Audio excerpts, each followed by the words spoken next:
راہ نجات۔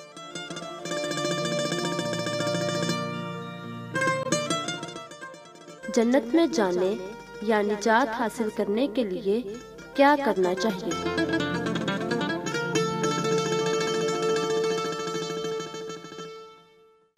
گناہوں سے توبہ کرنا۔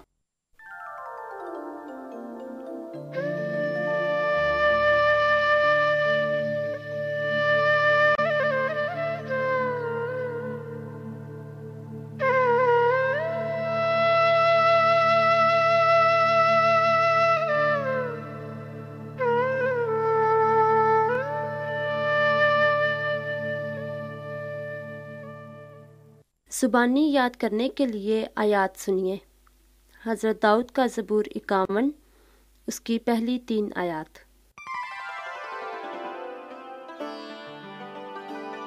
اے خدا، اپنی شفقت کے مطابق مجھ پر رحم کر، اپنی رحمت کی کثرت کے مطابق میری خطائیں مٹا دے، میری بدی کو مجھ سے دھو ڈال اور میرے گناہ سے مجھے پاک کر، کیونکہ میں اپنی خطاؤں کو مانتا ہوں اور میرا گناہ ہمیشہ میرے سامنے ہے۔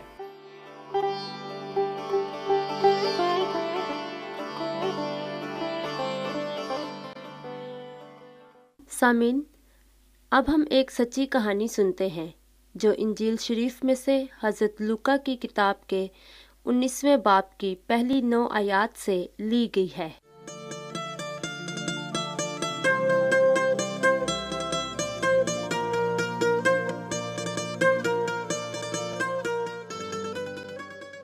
ساتھیو، ایک دن حضرت عیسیٰ المسیح ایک شہر یرہو میں جا رہے تھے، اور دیکھو، زکائی نام کا ایک آدمی تھا جو ٹیکس لینے والوں کا سردار اور دولت مند تھا۔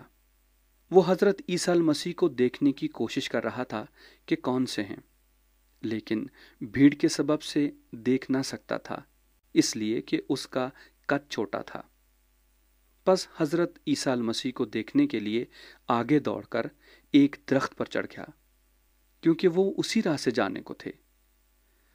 جب حضرت عیسیٰ المسیح اس جگہ پہنچے تو اوپر نگاہ کر کے اس سے فرمایا، اے زکائی، درخت سے اتر آ، کیونکہ آج مجھے تیرے گھر رہنا ضرور ہے۔ وہ جلد اتر کر ان کو خوشی خوشی اپنے گھر لے گیا۔ جب لوگوں نے یہ دیکھا تو سب بڑبڑا کر کہنے لگے کہ وہ تو ایک گنہگار شخص کے گھر چلا گیا۔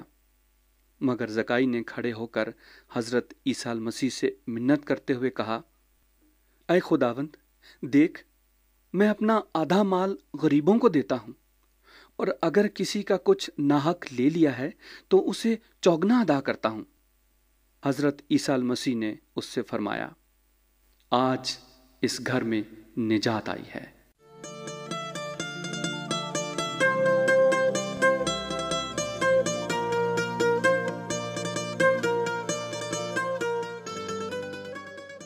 جی، یہ تھی آج کی کہانی۔ سامعین، سارے مسائل کی جڑ گناہ ہے۔ اس میں خود غرضی، مغروری اور ہر قسم کے برے خیالات، باتیں اور اعمال شامل ہیں۔ ساتھیو، کیا آپ اقرار کرتے ہیں کہ آپ بھی اکثر گناہ کرتے ہیں؟ کیا آپ احساس کرتے ہیں کہ اللہ تعالیٰ کبھی آپ سے ناراض ہوتے ہیں اور آپ دوسروں کے لیے ٹھوکر کا باعث بنتے ہیں؟ جب آپ اللہ تعالیٰ کی پاکیزگی کے متعلق غور کرتے ہیں، کیا آپ شرم محسوس کرتے ہیں؟ اور کیا آپ اس بات کے خواہش مند ہیں کہ آپ کا دل پاک صاف ہو جائے؟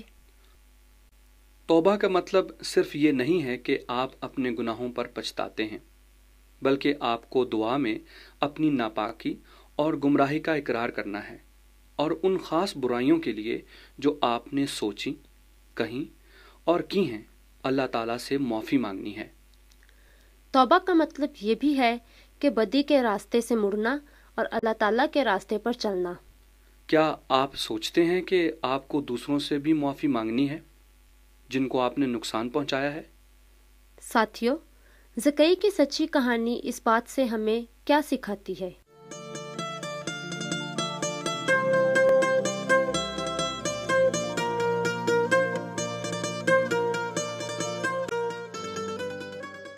آخر میں انہی آیات کو دوبارہ سنیں اور زبانی یاد کرنے کی کوشش کریں جو شروع میں سنائی گئی تھیں۔ حضرت داؤد کا زبور 51، اس کی پہلی 3 آیات۔